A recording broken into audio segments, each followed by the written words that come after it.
In today's video, we have all the latest NHL news and rumors around the entire league. Today's trade rumors focus on teams like Montreal, Columbus, Carolina. What's the latest on Marty Necas? Is he going to end up staying in Carolina after all? The latest on free agent winger Daniel Sprong. Are the Maple Leafs going to end up walking away from the Yanni Hakanpaa potential contract that's been up in the air for the last couple of weeks? And Detroit has finally come to terms with RFA Joe Veleno. All that and more coming up next.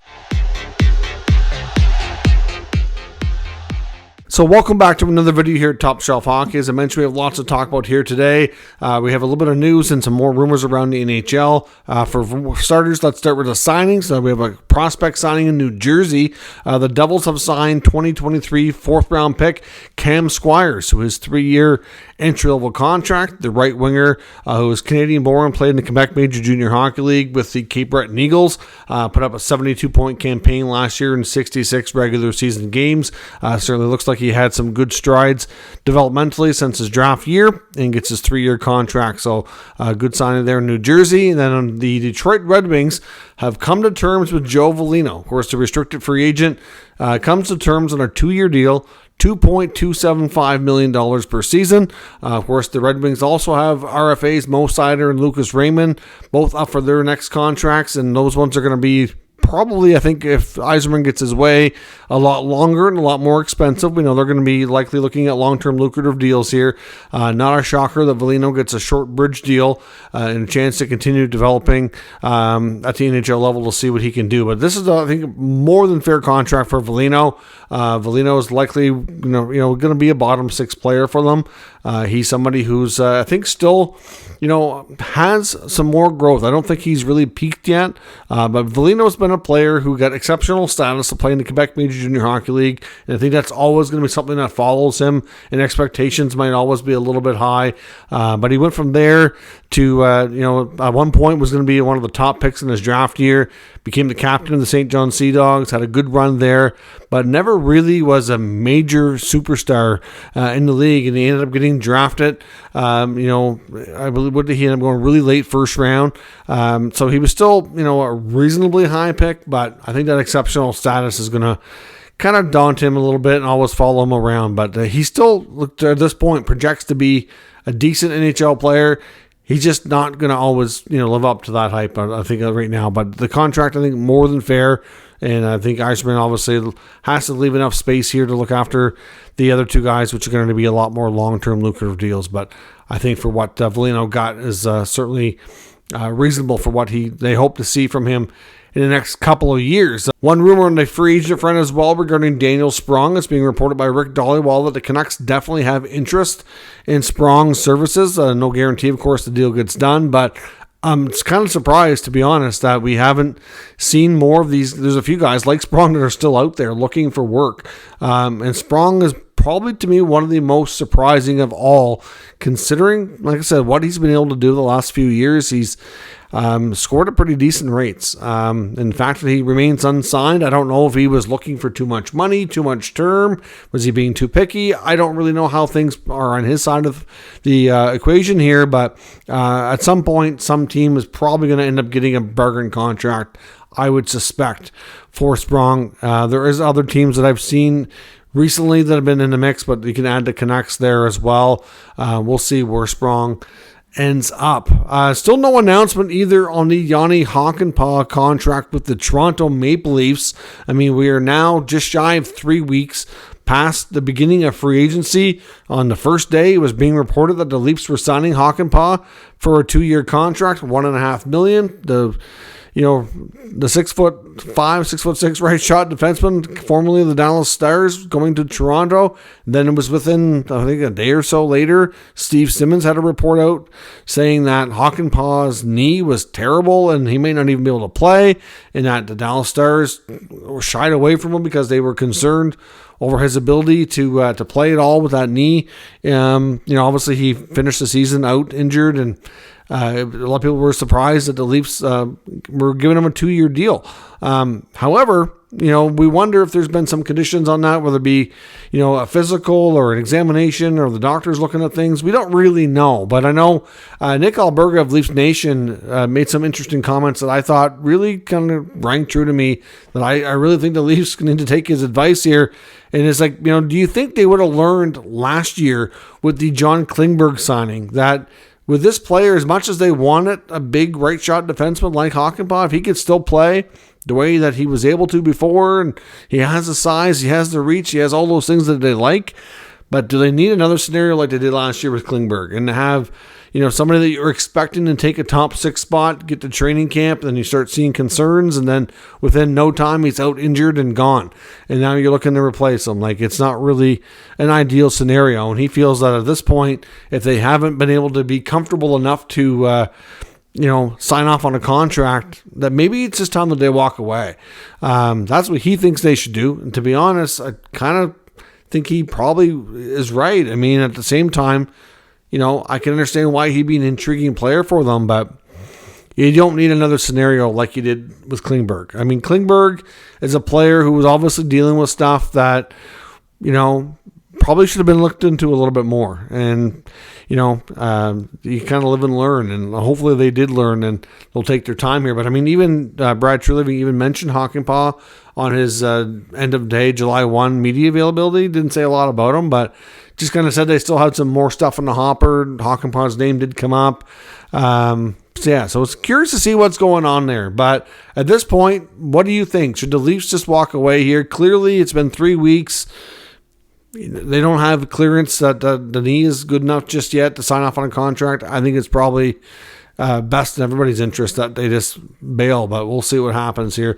Another big update on Marty Necas and the Carolina Hurricanes. Is it possible that Necas is not traded at all and ends up re-signing in Carolina? And based on comments from GM Eric Tulsky, is certainly trending and looking that way. Now, he also made mention in the interview that from which we read here in a TSN article earlier today that he's still completely open to a deal. It wouldn't kind of rule out the fact that he's 100% not getting traded, but he also said that they're hoping to get him signed, that all options are on the table from a 1 year to an 8 year, and that they're hoping to avoid arbitration, which is coming up here in a little while. So at the same time, if you look at the Hurricanes lineup, it's a bit depleted. They've lost some players through free agency. And not only with Necas in the lineup, do they probably still need another top 6, but they would really need 2 top 6 guys if Necas is moved, depending on what the return is, of course. If you're going to trade Necas, you almost need something extremely similar coming back. Ideally, somebody who can be a top 6 forward, somebody who's in a similar age range, somebody who can ideally be a center or a very high scoring winger. And there's just not a lot of players out there that screams to me as a perfect deal for Necas. Now, we've seen different things that have come up over the course of the offseason that at various points did make sense, and to some degrees now maybe still do. Like, there was at one point talk about Winnipeg and Nick Ehlers, and it's like, okay, that kind of makes sense. But then there was word that Necas didn't necessarily want to go to Winnipeg because he's got to sign the contract with whoever signs him or picks him up, right? And if he doesn't want to go there and doesn't want to sign, that's a problem. So they're not going to trade for him. So he kind of holds the hammer here, even though he's not, in a scenario where he's an unrestricted free agent. So that seemed like it wasn't going to work out. There was talk of the draft that he was very close to being traded to the Sabres. Then he wouldn't sign. So that didn't work out. There was another team at the draft too, and there was 2 teams that thought they had a deal for Necas at the draft. The Sabres, I believe, were one of them. The other team, we don't know who it was, but I know I've heard enough insiders say that there was 2 occasions they thought it was going to happen, and then it didn't. So, you know what? Like I say, looking at it, everything else that's transpired with the Hurricanes since then, they're going to need some at this point. If they don't bring in somebody else to be a top 6 forward, they're going to end up needing one of their top young kids who might be capable, who knows, maybe like a Bradley Nadeau, for example, to step up and be a top 6 forward. But, to put that kind of expectation right off the get-go, that's tough. Whether it be like Nadeau or Jackson Blake or one of these guys, are they going to be capable of playing top 6 minutes and producing at a high enough level to stay in that kind of role all season? It's, maybe, but you don't want to find out that they can't and they're not ready for it. and then end up having a major effect on your season. So we'll see what happens. But right now, all trends and all things are looking like a Necas reunion with the Hurricanes is likely in the mix. However, we could be in the same boat next year if he still remains non-committal to staying with the team long-term and signs a 1-year deal. Then we could be, like I said, in the same kind of predicament here, going into the end of the season, the trade deadline, or into the early part of the offseason again. So we'll see. Now, if they come to terms on a long-term deal, well, that'll shut down all the rumors for a good period of time, at least, unless we ever get to a point again where we hear he wants to be moved. But at the same time, I think he wanted to be moved because he wanted more opportunity. He wanted to be more consistently in the top 6. He wanted more like first power play unit time, things like that. And they can give that to him now because of all the way their lineup has changed. So if they can kind of mend that relationship and he can become the player that they hoped he would be and kind of seen him developing into the last few years, maybe it's for the best that he does stay. So we'll see. But the length of the contract will ultimately tell us how that relationship is going when we see it. So that should, I guess hard to say exactly how long it'll be, but it could still be another week or two, but hopefully they'll have that sorted out here soon. They obviously want to get him done. They have to get Seth Jarvis done, and then they can kind of evaluate what else they can do with their roster. But I think basically from what Tulsky was saying is that they're going to, the team they have now is kind of what they think they're going to have, but they're still open to trying to make a move if they, find something that makes sense. So we'll see. Now, of course, we also know the Montreal Canadiens also want to add a top 6 forward, and they haven't done that yet. Going into the NHL draft, they were one of the, interesting teams that a lot of people were keeping an eye on, thinking that whether it be Marty Necas that we just talked about, or Trevor Zegras, or, Kent Johnson's name is out there, or even Rucker McGroarty. There's been a lot of names that have been linked to the Montreal Canadiens, and they have been very quiet this offseason. They haven't done a whole lot, and I honestly think that the acquisition of Ivan Demidov through the draft kind of maybe said to them, let's just pump the brakes here because we want to make sure that, he can, well, maybe they kind of want to see before they commit to a lot of other players just how good he can be, where he fits in their lineup. They know they're still a little ways off from contending and getting back to the playoffs, all that kind of stuff. So I don't know. I mean, either that or just the right deal hasn't presented itself. But Kent Hughes, who was very open and talking about things quite openly about making moves, and we've seen him in the last couple of drafts get Alex Newhook and Kirby Dach, and it was going to be a third time in a row, and nothing. It's been pretty quiet. So at the same time, we've got some more updates here, looking at a few things. I know another article looking at Patrick Laine. So Laine, we know in Columbus. At this point, there was actually some photos of him posted by some of the trainers he's working out in Florida. So it's good to see that. Obviously, we know he still technically has not been released from the player assistance program, which means teams still can't talk to him, which is a big part of the holdup why we haven't seen a Laine trade.